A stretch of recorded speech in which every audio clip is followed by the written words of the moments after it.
It became really popular during the COVID-19 pandemic, and it has stuck around as a hobby for, so many people. I'm so jealous. I've always wanted to do this. Me too. I've never done it either. So we're talking sourdough here. Joining us today is founder and baker at is it Letha's or Letha's?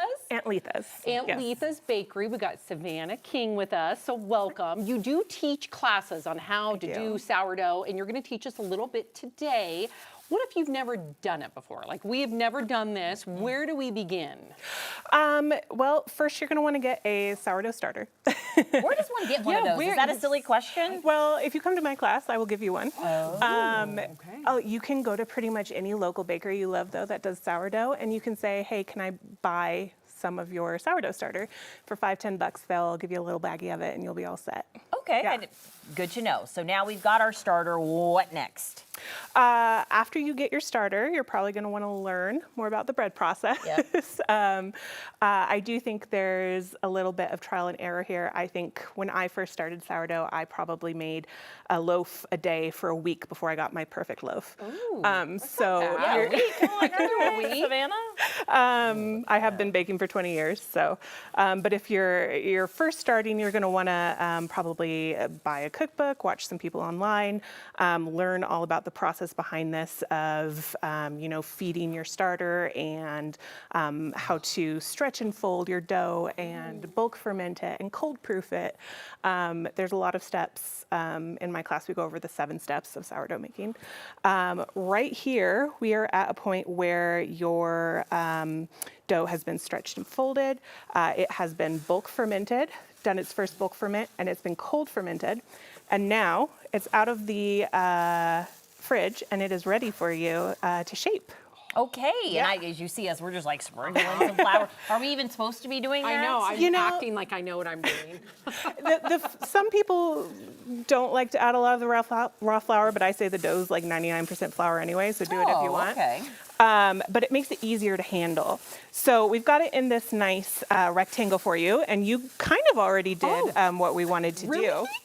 Yeah. So you're going to do what's called a envelope fold. You're going to take one side of that little rectangle and then do the same with the other side all the way to the edge. Nice. Perfect. And then you're going to take it like a little cinnamon roll and roll it on up. Yeah, this is making too much noise. All right, we're going to just roll it on up. And I like to flip it one more time lengthwise towards me.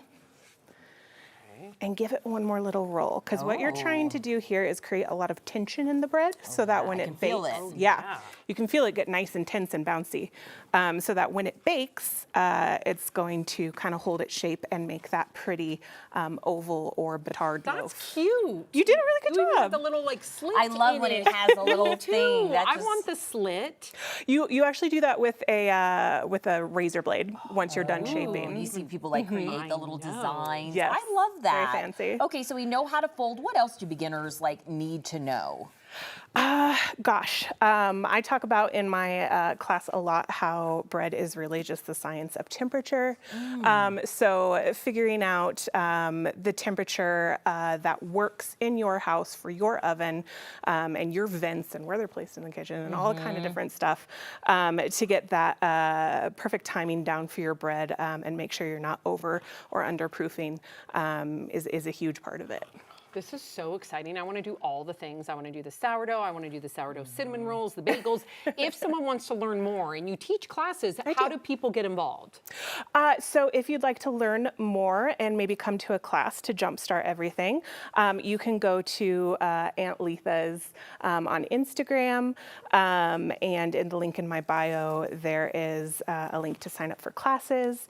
Plenty of other places do sourdough classes as well, though a lot of them are yeasted or made for you to account for, it takes 3 days to make a loaf. So you gotta cheat a little. Look how bouncy it gets. We just have the fun part here, just the rolling. All right, we're getting wrapped. They're like, ladies, please stop. But it's so much fun. Thank you. I learned a lot today. I appreciate you, Savannah. And we're going to take a break here, but coming back, we're going to have an A-list, and we're talking all things self-care. So stick around for that in time for the weekend.